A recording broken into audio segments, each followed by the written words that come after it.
Well, good morning, Stephanie, or good afternoon, I think it is. Would you like to introduce yourself to start with and tell us a little about your professional background?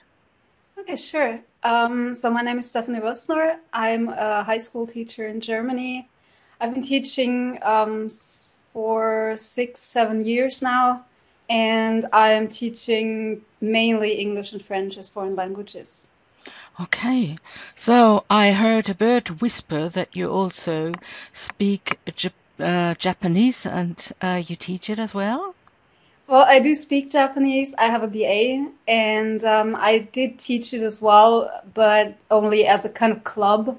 So we needed to have students who were actually happy to stay in the afternoon, even though they had so many things to do. Okay. And since we're a really, really small school and we're from well, we live in the countryside, the students are not very interested in learning things that you can hardly learn anywhere. Okay, I mean, out of curiosity, what made you study Japanese? Well, I needed a challenge Okay. because I took a lot of English and French classes in high school. I graduated in English and French, and so I just needed to do something else besides studying to become a teacher. And so Mm-hmm. I got some information about what else you can teach, and that's at about the time when they started offering Japanese, Chinese, Russian at high school. Mm-hmm. And I didn't want to get into the regular stuff, so Spanish or Italian. So I decided to do Japanese because in my American studies classes, I had heard about Asian Americans and particularly Japanese Americans. So I kind of got interested in that kind of studies. That's very, very exciting, and I think you should use it in future as well. I mean, have you ever thought of teaching Japanese in virtual worlds? Well, I have thought about it, but on the one hand, I don't have much time Yeah. hands right now. And also, I think I would need to get more acquainted with teaching in a foreign, in a virtual world, Okay. Mm-hmm. Mm-hmm. because it's not as easy as being in a classroom. Because I did teach Japanese to adults in a Mm-hmm. classroom before, but that's Okay. some time ago. Okay. So you said you teach English and French, is that right? Yes. Mm-hmm. And what is your specific language focus and level you teach in? Well, basically it's German high school, so grades 5 to 13. Mm-hmm. But I have usually students from grade 7 to 13, 12, 13. So Mm-hmm. it's their graduation. Okay. And I know you have been involved in an interesting project, An Autre Monde or Another World or Eine andere Welt, for which you won a media award last year. As far as I know, this project is based on a virtual exchange, right? Yes, it Could you is. explore a little about that? Okay, sure. I have a colleague in France, and we met at a teacher seminar at a conference in summer 2012, I think, 11 or 12. And we started talking about doing exchanges, and we're both very active in actual student exchanges. But then we also found out that we both had the feeling that a week in a different country is not enough, and that you need to have more time to collaborate with Mm-hmm. students from other countries. So since, I mean, we live close to the border, but it's still not necessary to go there for like, every month or every second week. Mm-hmm. So we thought about what we could do to enhance the communication between our students. And we both had already real exchanges, so it was out of the question combining a virtual exchange with a real exchange. And I had become interested in Second Life, well, a few months before that, and my colleague as well. And so we started talking about what we could do in order to integrate a virtual world into a student exchange. But we needed a frame for our Mm-hmm. exchange. So we also had the the feeling that our students have trouble speaking their foreign language because they have usually studied it for like 2 or 3 years. They are afraid of making mistakes, and it's very hard to start talking. Mm-hmm. So we came up with this simulation scheme, which is very well known in French teaching, which means you create a framework and people take on different roles. So they would not act as themselves, which makes it possible for them to actually communicate with more ease and without having that thought in their minds that they might make mistakes and that they would be, laughed at. Okay, and you set this up and then filmed it, or how did it work? I mean, um, did you take machinima of these events or meetings, or? Well, actually, we have we have the problem that both our schools are not very well equipped. Our internet connection is not strong enough to do Second Life and to go really in world. Our computers are not very well, they're not very modern, let's put it that way.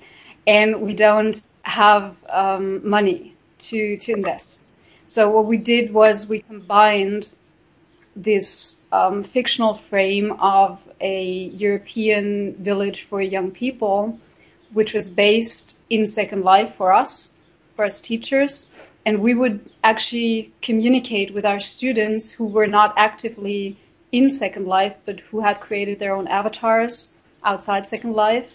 And we communicated with them through Machinimas. Okay. So we would actually give them their tasks, so what they would need to do in a certain lesson through Machinimas. And that helped them get into the illusion, because it's very hard for 14-year-old students to suddenly imagine themselves to be somebody else. Okay. And they didn't have any problems to create their avatars or anything. I suppose they had fun doing it, right? Well, they had a lot of fun doing it. I mean, they reinvented themselves starting from their names, so they needed to find French names, because my students would be French nationals and my colleague students would be German, Austrian, or Swiss. So they needed to find their names, they needed to find an address through Google Maps, they needed to reinvent themselves by finding, a new family, a new set of hobbies, their characteristics, and so on. Okay.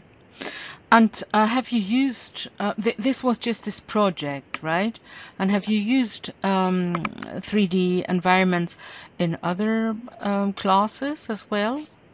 Well, I did use some machinimas that I found from colleagues who made machinimas. I think it was on conditional clauses. Apart from that, I haven't really had the chance, because I didn't really find much that was that I could use for my students, because they're really very young. And I did find a lot of machinimas about grammar, and grammar would be one of the main fields that I have to focus on. And you didn't feel confident enough to create your own machinima, or? Well, confident enough, yes, but I don't have time. I'm involved in so many projects usually that I just couldn't do it. Okay, because we were in this Machinivo 2013 course together, and I mean, this resulted, for me, this resulted in creating 150 machinimas since. So, I was really hooked. But did you create a machinima? I don't recall. Well, I did, yes. I was actually, that's when we started with our project. So I did Okay. this little introduction on our project, on the frame of on this European village. And I presented the project through that. And then afterwards, I did some machinimas with my colleague, Chris from France. But we only did the task-based stuff. And I think we had one episode where we wanted our students to see, what the life of their project managers would be like in their free time. Oh, okay. We did a little, 2-minute video, I think, where we actually pretended that we were sitting on our balcony, Mm-hmm. and I was reading through Edmodo on my tablet, and I would see that the students communicated about their schools, and I would tell Chris about it and show it to him. Ah, that's nice. Yeah. Okay. I mean, you just mentioned that you used other people's grammar, Machinima. Did you find that challenging? I mean, using other people's uh, Machinima, did you use the lesson plan with it, or did you create your own lesson plan for it? Well, actually, I found the videos right after I had talked about conditionals in class. Mm-hmm. My students had a lot of trouble imagining, the difference between especially conditionals 1 and 2. So Yeah. what is probable, what is not probable. And I actually just gave it to them on my blog to revise the rules and to get a kind of understanding Ah, what the okay. difference was. But Mm-hmm. I didn't really use it in class because I didn't have the possibility back then. Uh-huh. I mean, that brings me to the next question, and that is about technical issues. I mean, you said the equipment is not one of the most modern equipment at your school. So, what is the, what kind of technical issues did you and your students encounter when during this phase of your project?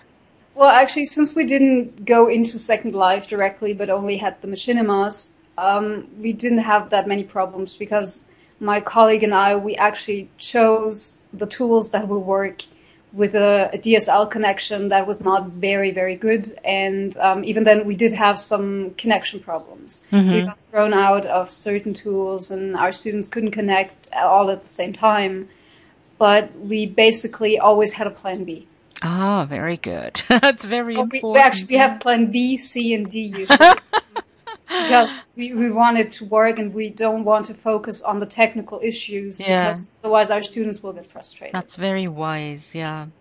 I mean, in this project, did your students also create little machinimas, or did they use photos, or how No, did they? actually, this year, well, we're in the third year of the project, so we're always developing it. And I had the possibility of using tablets in class. Mm-hmm. So I found a little app that is called Buddy Poke Mm-hmm. that lets you create your own avatar.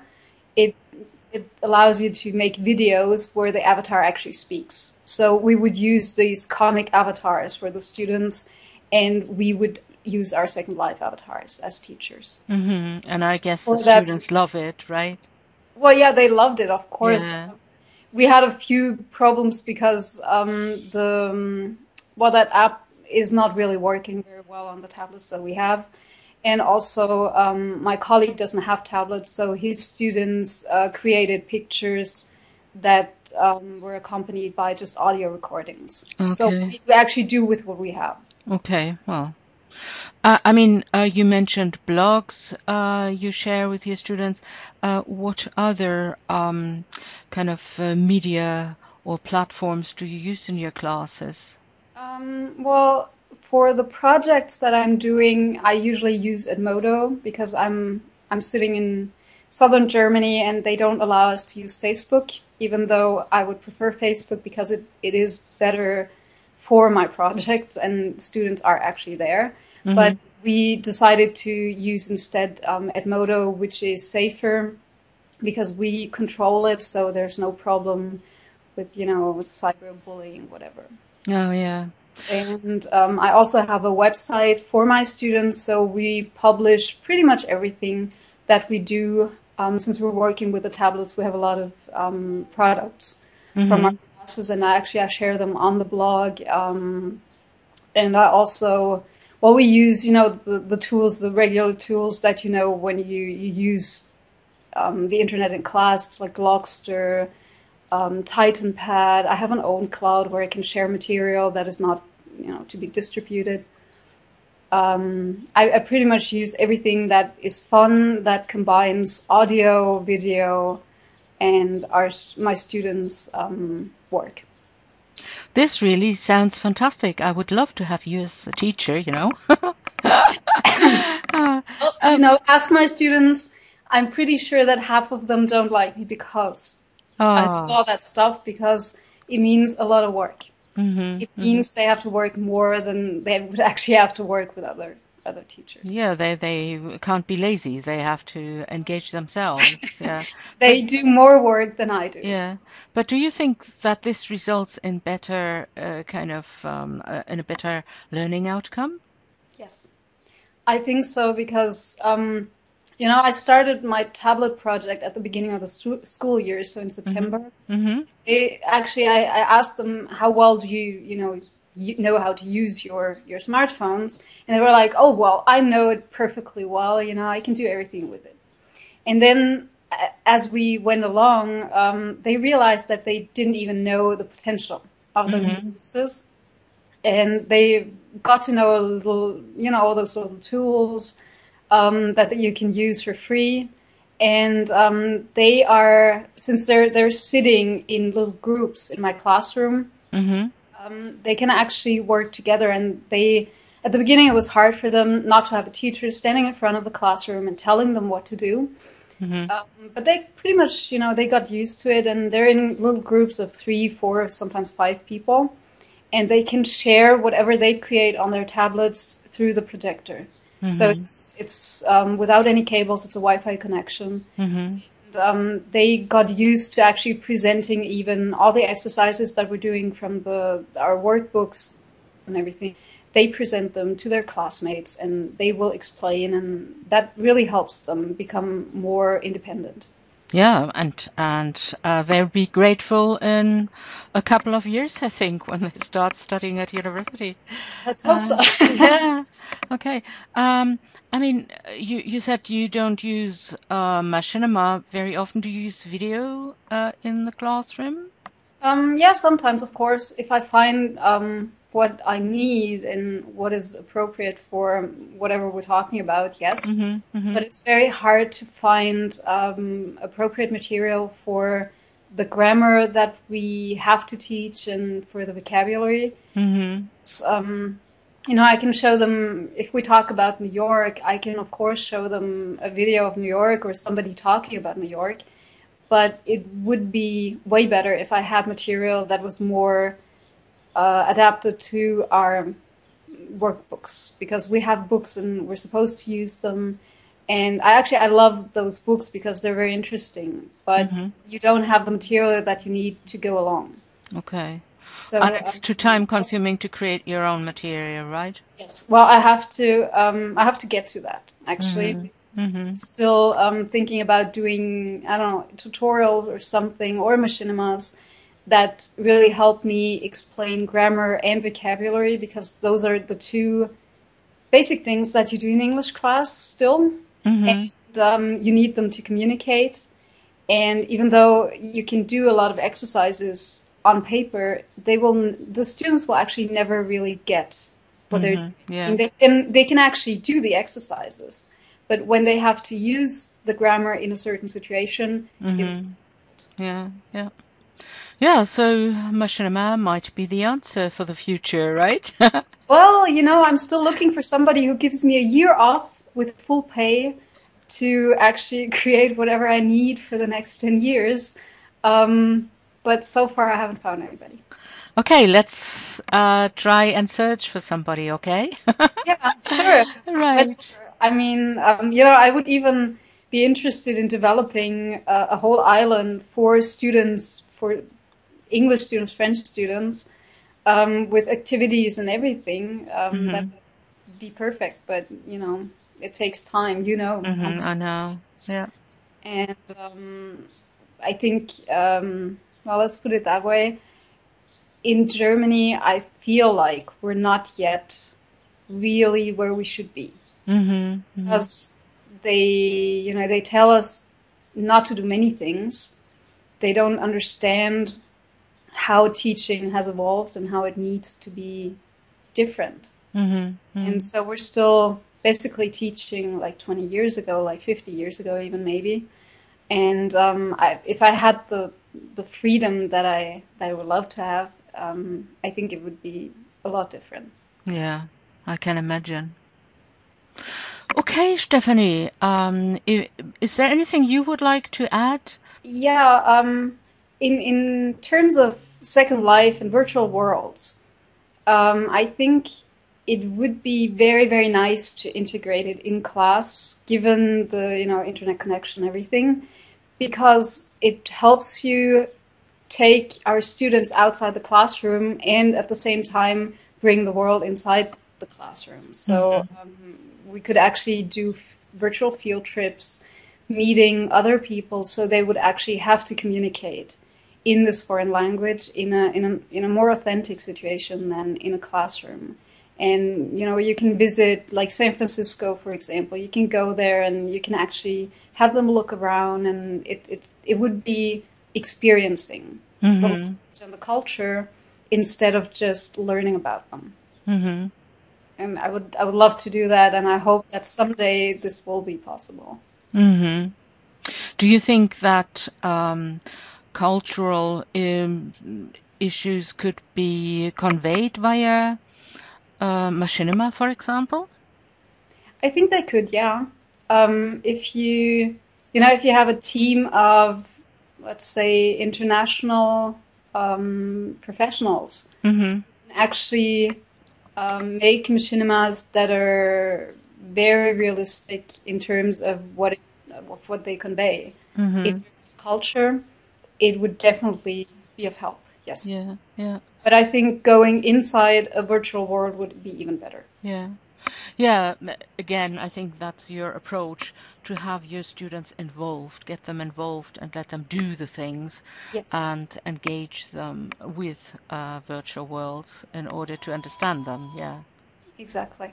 I think that tonight there's